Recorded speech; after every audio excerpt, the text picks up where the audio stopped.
If you run a supplements brand and you're using a standard marketing budget template, I want to show you something in this video that you need to see. That template was built for a business that sells things once.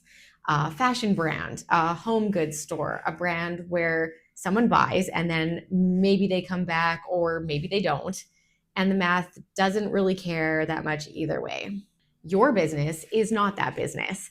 And when you apply a transactional budgeting framework to a category that runs on trust, repeat customers, and subscription economics, you don't just get the wrong plan, you get decisions that look right and quietly cost you money every single month. That is what I'm digging into today. And I'm going to show you exactly what a marketing budget built for DTC supplements brands actually looks like. And I'm going to give you a free workbook that you can use to build one right now. That link is in the description, so grab it before you keep watching. Here's the core issue. A standard marketing budget asks one question: how much should I spend on each channel? It allocates dollars, it tracks revenue, and it calculates ROAS, and it calls that a plan. That works if your goal is volume. Get people to the site, get them to buy, find the next person. But supplements brands do not make their money on the first purchase. You make it on the second, the third, and the subscription that they're still paying 12 months later. So when your marketing budget doesn't account for that, when it's optimizing for first purchase metrics only, you are making every acquisition decision based on incomplete math. There are 5 ways that standard budget templates fail for supplements brands specifically. And I want to go through them quickly because every one of these is a real problem. Number 1, they treat new and returning customers the same. Your blended ROAS mixes revenue from loyal customers and customers who are going to buy anyway with revenue from new customers that your ads actually drove. And that makes your acquisition performance look better than it really is. You need to separate those two numbers. Number 2 is the issue of ROAS over profit. ROAS tells you how many dollars came in. It doesn't tell you what's left after your cost of goods and fulfillment. A 3x ROAS on a 30% gross margin means that you're barely breaking even on that channel. The number your budget should care about is profit on ad spend, or called POAS. Number 3, no line for subscription attach rate. Whether a new customer converts to a subscription is one of the most important economic events in your business, and most budget templates don't have any visibility of it. Number 4, passive churn is invisible. Failed payments are a silent revenue leak. They don't show up as a loss, they just quietly disappear, and they're usually fixable. But if your budget doesn't track churn, you'll never fix it. Number 5, no LTV to CAC check. Spending more on acquisition only makes sense if your customers come back. So without a lifetime value model tied to your budget, you can grow your customer count while also shrinking your margins at exactly the same time. I've seen it. Supplements customers don't impulse buy. They research. They read reviews. They might see your brand a dozen times before they convert. That means that last click attribution, which is what most budgeting tools and reporting dashboards are built around, is lying to you about where your customers actually come from. The channels that build trust early in the journey get 0 credit, and the channel that happened to be there when they finally clicked gets all of it. That's not a budgeting strategy. That's a coincidence that you're paying for. A supplements customer who buys consistently for 2 years is worth 4 or 5 times what they paid on their first order. But none of that value shows up in standard ROAS calculations. So when your budget is built around first-time purchases, it's going to systematically tell you to spend less than you should on acquisition because the numbers just don't justify a higher CAC, even when the long-term math absolutely does. This is why lifetime value has to be a central input into your budget, not something that you look at separately in a retention report that nobody connects to spend decisions. Once a customer is on a subscription model, you're not running the same business anymore, right? You have monthly recurring revenue that compounds. churns and recovers differently than one-time purchases. A subscriber justifies acquisition economics that a one-time buyer never could. So that only holds up though if you're actually tracking subscription health, attach rate, passive churn, active churn, and win-back recovery, and connecting those numbers to what you're spending to acquire customers. So most brands aren't doing that, and they're keeping those in a separate dashboard and calling it retention strategy. But it needs to be central to your budget.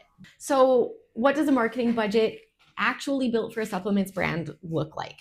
I'm going to walk you through the framework that we use at Legendary, which is called the Marketing Math Framework, including the 6 sections of the workbook that I built for you around it. You can't plan your growth if you don't know where you are actually at.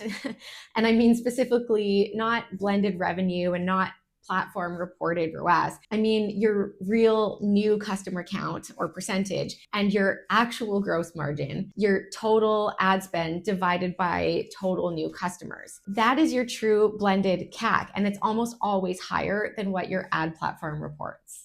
The snapshot also captures their subscription metrics up front, active subscribers, MRR, passive versus active churn, because those numbers are your business health indicators. Everything downstream in the budget depends on them. Most brands set a budget and then figure out what they want to do with it. We invert that. You start with your revenue target and your target gross margin, decide what percentage of revenue you can rationally allocate to marketing, and then derive the implied budget from there. When you model where that growth is actually going to come from, new acquisition, email to existing customers, subscription growth, average order value improvement, and organic, then each lever gets a percentage of your revenue target. Now, your budget has a theory of growth behind it and not just a spend number. And before you finalize anything, there's a profit health check. Target CAC, estimated CLTV, LTV to CAC ratio, CAC payback period. If those numbers don't hold up before you spend, they're not going to hold up after. This is the section that most brands miss entirely. This separates new customer revenue from returning customer revenue and calculates independent ROAS figures for each. Your blended ROAS is the output, not the input. Here's where it gets interesting. The CLTV model in this section runs 2 parallel calculations side by side, one for subscribers and one for one-time buyers. You enter your average order value, your gross margin, your average annual order frequency for each customer type, and it shows you the 3-year lifetime value of each. For most supplements brands, a subscriber is worth 3 to 5 times what a one-time buyer is, and often on the exact same acquisition cost. So when you see that gap as an actual number, not a concept, a dollar figure, it completely changes how you think what you're optimizing your ads for. Setting a subscription revenue target is easy. Modeling how you actually get there is where most brands fall short.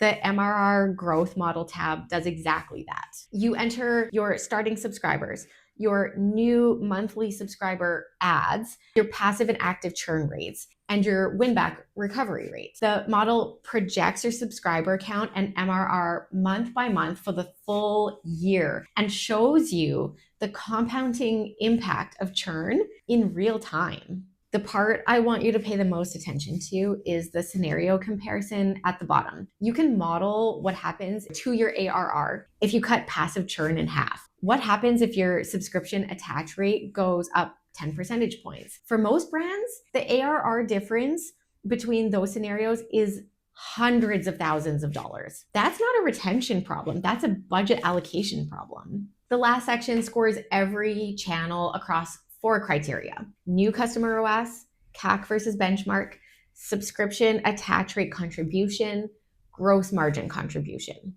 Each one is rated 1 to 5, and the total score tells you whether that channel should be fixed, held, or scaled.